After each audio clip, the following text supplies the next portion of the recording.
నమస్కారం. Jyotiba TV news కి స్వాగతం. హెడ్లైన్ చూద్దాం.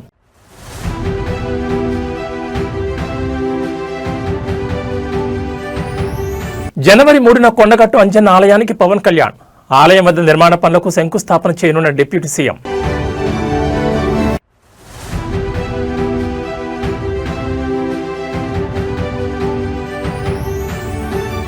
నల్గొండ జిల్లాలో రైతుల ఆందోళన. స్లాట్ బుక్ చేసుకున్న అందని యూరియా.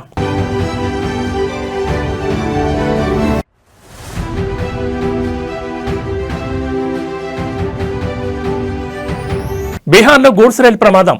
సిమ్లతాల వంతెనపై పట్టాలు తప్పిన 19 బోగీలు.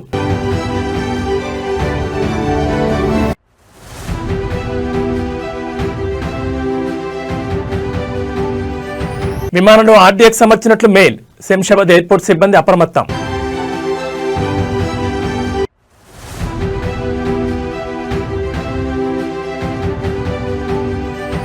తిరుమలలో కొనసాగుతున్న భక్తుల రద్దీ. శ్రీవారి దర్శనానికి సుమారు 16 గంటల సమయం. తెలంగాణలోని ప్రసిద్ధ ఆధ్యాత్మిక క్షేత్రం కొండగట్టు శ్రీ ఆంజనేయ స్వామి ఆలయాన్ని జనసేన అధినేత ఆంధ్రప్రదేశ్ ఉప ముఖ్యమంత్రి పవన్ కళ్యాణ్ త్వరలో సందర్శించనున్నారు.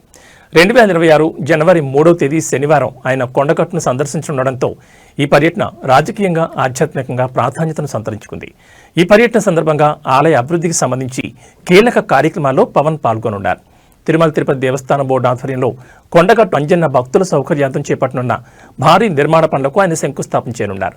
ప్రధానంగా హనుమాన్ దీక్షలు చేపట్టే వేలాది మంది భక్తులకు ఉపయోగపడే విధంగా దీక్షా విరమణ మండపం, ఆధునిక వసతులతో కూడిన సత్రం నిర్మాణానికి పవన్ కళ్యాణ్ భూమి పూజ చేయనున్నారు. ఈ అభివృద్ధి పనులను టీటీడీ బోర్డు ఎంతో ప్రతిష్టాత్మకంగా చేపట్టింది.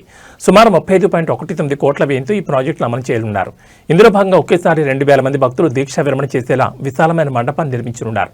అలాగే దూర ప్రాంతాల నుంచి వచ్చే భక్తుల కోసం 96 గదులతో కూడిన భారీ సత్రాన్ని కూడా ఏర్పాటు చేయనున్నారు. ఈ నిర్మాణాలు కొండగట్టు ఆలయ చరిత్రలో భక్తుల సౌకర్యాల పరంగా కీలక మైలురాయిగా నిలవనున్నాయి.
బీహార్లోని టెల్వా బజార్ ప్రాంతంలో ఆదివారం తెల్లవారుజామున ఒక గూడ్స్ రైలు పంటాలు తప్పి బ్రిడ్జ్ పైనుంచి కింద పడిపోయింది. వంతెన పైనుంచి 8 గూడ్స్ వ్యాగన్లు కింద పడ్డాయి.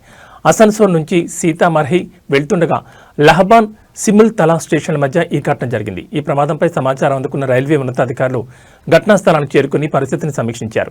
ఈ ప్రమాదంలో ఎవరికీ ఎలాంటి ప్రాణ నష్టం జరగకపోవడంతో అధికారులు ఊపిరి పీల్చుకున్నారు. 2 ట్రాక్లపై రైళ్ల రాకపోకలు నిలిచిపోయాయి. అనేక రైళ్లను దారి మళ్లించారు. అనంతరం యుద్ధ ప్రాతిపదికన సహాయక చర్యలు చేపట్టారు. ఈ మార్గంలో రైళ్ల రాకపోకలను తాత్కాలికంగా నిలిపివేసినట్లు ఈస్ట్ సెంట్రల్ రైల్వే సిపిఆర్ఓ ప్రకటించారు. సహాయక చర్యలు పూర్తయిన వెంటనే ఈ మార్గంలో రైళ్ల రాకపోకలను పునరుద్ధరిస్తామని చెప్పారు. రైల్వే పోలీసులు, ఆర్పీఎఫ్ సాంకేతిక సిబ్బంది సంఘటనా స్థలానికి చేరుకుని సహాయక చర్యలు చేపట్టారు. బీహార్ రైల్వే పోలీసులు కేసు నమోదు చేసుకుని ప్రమాదానికి గల కారణాలపై దర్యాప్తును ప్రారంభించారు.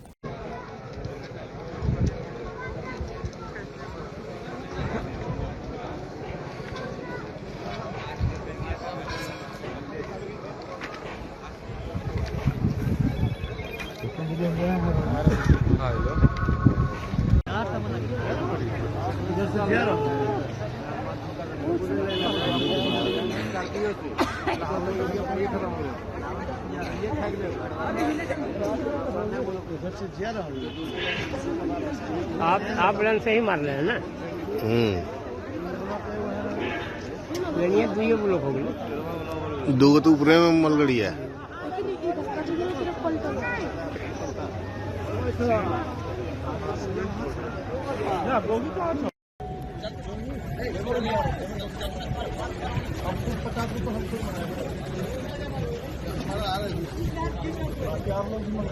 విమానాలకు బాంబు బెదిరింపుల గండం వదలడం లేదు. తాజాగా 2 ఇండిగో ఫ్లైట్స్ కు బాంబు బెదిరింపు మెయిల్ రావడం తీవ్ర కలకలం రేపింది. జిద్దా నుంచి వస్తున్న ఇండిగో విమానం, కొచ్చి, కేరళ నుంచి వస్తున్న ఇండిగో విమానానికి బాంబు బెదిరింపు మెయిల్ వచ్చింది. విమానంలో ఆడియక్స్ పెట్టామని, ఎప్పుడన్నా పేలిపోతుందని ఈ 2 విమానాలకి బాంబు బెదిరింపు మెయిల్ రావడంతో అప్రమత్తమైన శంషాబాద్ ఎయిర్పోర్ట్ అధికారులు వివిధ ప్రాంతాల నుంచి వస్తున్న విమానాలని ఐసోలేషన్ తరలించి తనిఖీలు చేపట్టారు. కోల్కతా నుండి శంషాబాద్ ఎయిర్పోర్ట్కు వస్తున్న ఇండిగో విమానం పైలట్ ట్రాఫిక్ కంట్రోల్కి కంప్లైంట్ చేశాడు. శంషాబాద్ ఎయిర్పోర్ట్ నుండి 7 నాటికల్ మైళ్ల దూరంలో వస్తున్న ఇండిగో విమానం మొయినాబాద్, చిలుకూరు బాలాజీ వైపు నుండి ఎయిర్పోర్ట్ శంషాబాద్లో ల్యాండ్ అవుతుండగా లేజర్ లైట్ వేశారని ఎయిర్ ట్రాఫిక్ కంట్రోల్కి కంప్లైంట్ చేశాడు ఇండిగో పైలట్. ఈ ఘటనతో ఎయిర్పోర్ట్ అధికారులు అప్రమత్తమయ్యారు.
హైదరాబాద్ మహానగర రాజకీయాల్లో గత 50 ఏళ్లుగా చెరగని ముద్ర వేసిన ధీశాలి, నిఖార్సైన mass leader P. Janardhan Reddy అని బీఆర్ఎస్ వర్కింగ్ ప్రెసిడెంట్ కేటీఆర్ కొనియాడారు. ఖైరతాబాద్ చౌరస్తాలో పీజేఆర్ 18వ వర్ధంతి సందర్భంగా ఆయన విగ్రహానికి పూలమాలలు వేసి నివాళులర్పించారు. ఈ సందర్భంగా కేటీఆర్ మాట్లాడుతూ, నాడు అధికారంలో ఉన్న కాంగ్రెస్ ప్రభుత్వంలో ఉంటూనే ప్రజల ప్రయోజనాల కోసం సొంత ప్రభుత్వాన్ని నిలదీసిన ధైర్యశాలి పీజేఆర్ అని గుర్తు చేశారు. ముఖ్యంగా కృష్ణా జలాలు తెచ్చి హైదరాబాద్ దాహార్తి తీర్చాలని నినాదంతో ఆయన చేసిన పోరాటం చరిత్రలో స్థిరస్థాయిగా నిలిచిపోతుందన్నారు.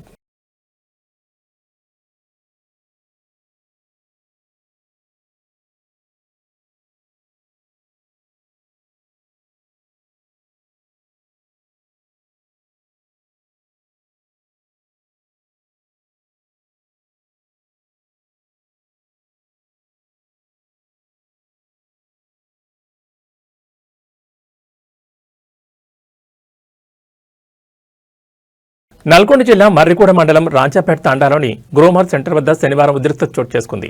సాగు సీజన్ నడుస్తున్న తరుణంలో యూరియా కోసం రైతులు రోడ్డెక్కారు. ప్రభుత్వం ప్రవేశపెట్టిన యాప్ ద్వారా స్లాట్ బుక్ చేసుకున్నప్పటికీ తమకు ఎరువులు అందలేదని అన్నదాతలు ఆవేదన వ్యక్తం చేశారు. రాజాపేట తాండా గ్రోమర్ సెంటర్లో యూరియా కోసం మొత్తం 144 మంది రైతులు ఆన్లైన్ యాప్ ద్వారా తమ స్లాట్లను బుక్ చేసుకున్నారు.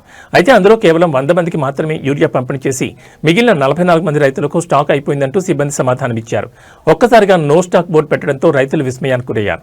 యాప్లో స్లాట్ కన్ఫర్మ్ అయిన తర్వాత కూడా స్టాక్ లేదనడం వెనుక పెద్ద కుంభకోణం ఉందని రైతులు ఆరోపించారు.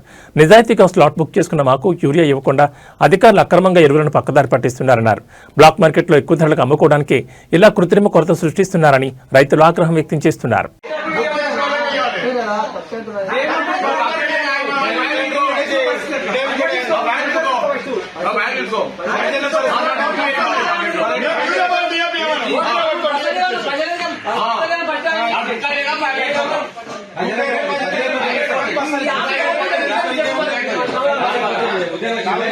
తిరుమలకుప్పం గ్రామంలో ఉద్రిక్త పరిస్థితులు నెలకొంటున్నాయి. తమ గ్రామానికి ఆనుకుని ఉన్న కొండల వద్ద ఏర్పాటు చేస్తున్న స్టోన్ గ్రావెల్ క్వారీలను గ్రామస్తులు వ్యతిరేకించారు. క్వారీల వల్ల పర్యావరణం దెబ్బతినడమే కాకుండా తమ జీవనోపాధికి ముప్పు వాటిల్తోందంటూ స్థానిక గ్రామస్తులు ఆందోళన వ్యక్తం చేస్తున్నారు. క్వారీ నిర్వహణకు వ్యతిరేకంగా నినాదాలు చేస్తూ పనులకు వెళ్తున్న వాహనాలను గ్రామస్తులు అడ్డుకున్నారు. మహిళలు, వృద్ధులు సైతం రోడ్డుపై బైఠాయిస్తూ తమ నిరసన వ్యక్తం చేస్తున్నారు. గత కొద్ది రోజులుగా ఇక్కడ పగలు, రాత్రి అని తేడా లేకుండా యంత్రాల శబ్దాలు, భారీ పేలులతో ఊరంతా వణికిపోతోందని, దుమ్ము ధూళి వల్ల శ్వాసకోశ సమస్యలు తలెత్తున్నాయని బాధిత గ్రామస్తులు ఆవేదన వ్యక్తం చేస్తున్నారు. గ్రామంలో అక్రమంగా కొనసాగుతున్న ఈ మైనింగ్ కార్యకలాపాల పట్ల అధికారుల తీరుపై స్థానికులు తీవ్రస్థాయిలో మండిపడుతున్నారు. నిబంధనలకు విరుద్ధంగా క్వారీ నిర్వహిస్తున్న అధికారులు నిద్రమత్తులో ఉన్నట్లు నటిస్తున్నారని వారు ఆరోపిస్తున్నారు. మైనింగ్ మాఫియాకు కొందరు అధికారులు సహకరిస్తున్నారని, అందుకే ఫిర్యాదు చేసినా పట్టించుకోవడం లేదని గ్రామస్తులు ఆగ్రహం వ్యక్తం చేస్తున్నారు. రెవెన్యూ, మైన్స్ శాఖ అధికారులు స్వయంగా క్షేత్రస్థాయికి వచ్చి పరిశీలించి ఈ క్వారీలను తక్షణమే నిలిపివేసే వరకు తాము ఆందోళన విరమించే ప్రసక్తే లేదని వారు భీష్మించుకున్నారు. గ్రామస్తుల ఆందోళనతో అక్కడ పరిస్థితి సెగలు పుట్టిస్తోంది.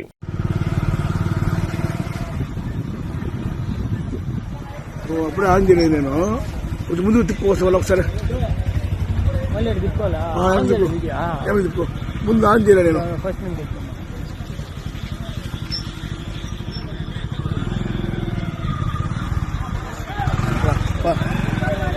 రాలేదురా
లైట్ లైట్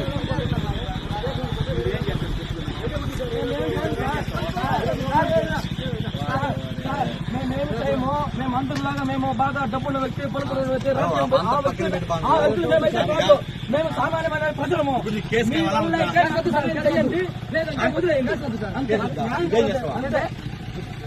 కేసు దాన్ని ఇంకేం చేస్తాము? ఇప్పుడు మాకు ట్రాఫిక్ జరగదు, మేము పార్కింగ్ పెడతాము. అప్పుడు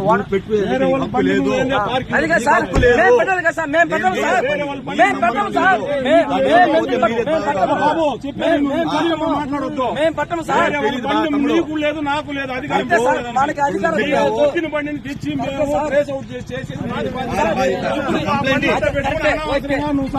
చేసుకోవద్దు. మేము గ్రామస్తులు ప్రతి ఒక్కరూ ఎన్నోసార్లు టిప్పుల వాళ్ళతో మాట్లాడడం జరిగింది. కానీ వాళ్ళు ఏమి మాట్లాడినా సమాధానం లేదు. అతి వేగంతో పోయిన వల్ల ఈ రోజు ఒక పిల్లవాడు బండి ఆపి అడిగితే సమాధానం లేదు, బండి తట్టేసి వెళ్లిపోయారు. అతను ప్రాణాపస్థాయిలో ఉన్నాడు, హాస్పిటల్లో ఉన్నాడు, కాపాడే దిక్కు లేదు. ఈ టిప్పర్లు ఆడిగిపోతున్నాయి, ఏ కోరి నుంచి వస్తున్నాయి ఎవరికి తెలియదు. అక్రమ రవాణాలలో వెంటనే సుమారు ఒక రోజుకి 100 నుంచి 150 టిప్పర్లు పోతున్నాయి. డే అండ్ నైట్ ఎక్కడికి పోతున్నాయి, ఎందుకు పోతున్నాయి, లైసెన్స్ ఉన్నదా లేదా తెలియదు. ప్రజలు భయంతో భయపడుతున్నారు. రోడ్లో నిర్మాణం కూడా చాలా ఇబ్బందిగా ఉంది. నేషనల్ హైవే మారిపోతున్నారు. ప్రతి టిప్పర్కి పట్ట కట్టిపోతున్నారు. ఎక్కడికి పోతా ఉంది? అడవి కట్టింది కేబీఆర్ జడ్పీఏ స్కూల్ కి పిల్లలు రోడ్డు మీద నడుచుకుంటున్నారు. భయాందోళనతో భయపడుతున్నారు. ఎన్నోసార్లు చెప్పాం, పట్టించుకోలేదు. ఆపాలి ఆపాలి ఆపాలి ఆపాలి ఆపాలి ఆపాలి లైసెన్స్ రద్దు చేయాలి.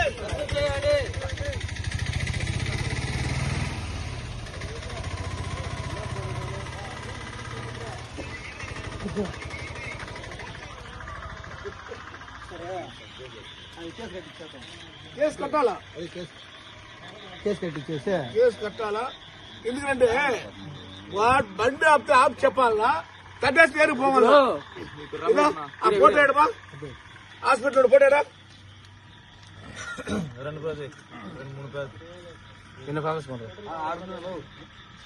నగర్ దగ్గర వచ్చి సుమారు 2-3 గుద్దేసిపోయారు. అదే మనకి జాత ఉంది. ఫస్ట్ ఒక అతన్ని గుద్దేసినాడు. దాన్ని ఆపేదానికి పోయిన వ్యక్తిని కూడా కొట్టేసి ఆ లారీ అనేది వెళ్ళిపోయింది. ప్రజెంట్ అయితే లారీ లేదు. ఇష్టంగా హెవీ లారీలు అయితే ఇక్కడ పోతానే ఉంటది 24 అవర్స్. అడిగే దిక్కు లేదు దీనికి. ఒకవేళ ప్రాణం పోతే దానికి ఎవరు జవాబుదారీతనం?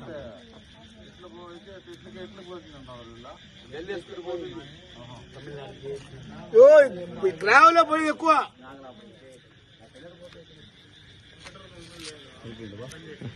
అల్లూరు సీతారామరాజు జిల్లాలోని మారేడుమిల్లి ఘాట్ రోడ్లో ఆదివారం మరో ఆర్టీసీ బస్సు ప్రమాదానికి గురైంది.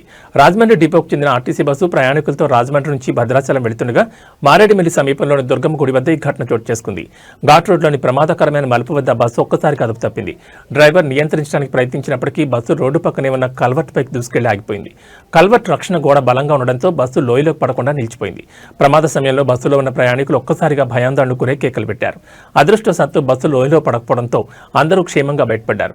ఎవరికీ ఎటువంటి గాయాలు కాకపోవడంతో అటు అధికారులు ఇటు ప్రయాణికుల కుటుంబ సభ్యులు ఊపిరి పీల్చుకున్నారు.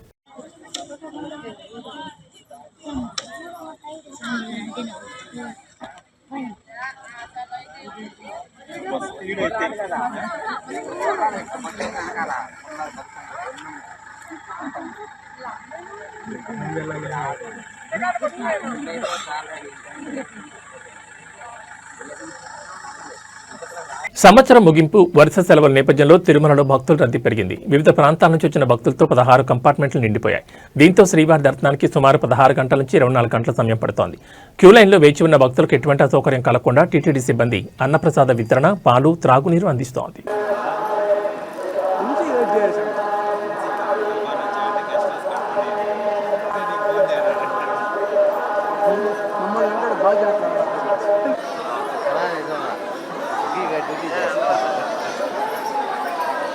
Hey!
కొద్ది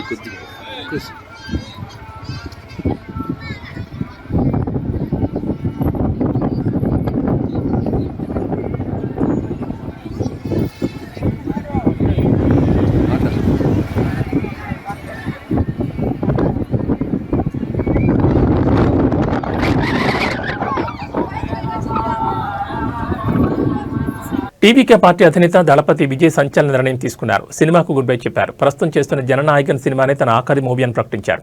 ఇంతకాలం తనకు ఇండస్ట్రీలో సపోర్ట్ చేసిన అందరికీ ధన్యవాదాలు చెప్పారు. తనను ఇంతలా అభిమానించిన ప్రేక్షకులకు కృతజ్ఞతలు చెప్పారు. ఇక పూర్తి సమయం రాజకీయాలకు కేటాయిస్తానని అన్నారు. మరో 30 ఏళ్లు నిలబడతా, అభిమానులకు సేవ చేస్తా అని తెలిపారు. ప్రజల్లో ఉండడానికి సినిమాలకు స్వస్తి చెప్తున్నానని విజయ్ స్పష్టం చేశారు.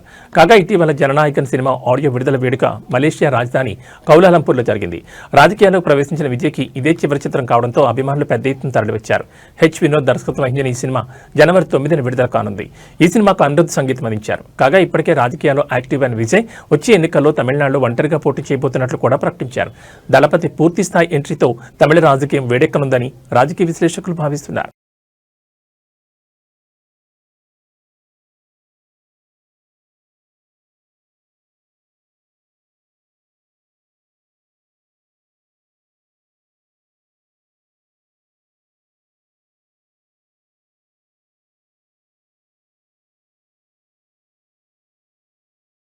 ఇవి ఈ బులెటిన్ విశేషాలు. మరో బులెటిన్లో మళ్ళీ కలుసుకుందాం. నమస్కారం.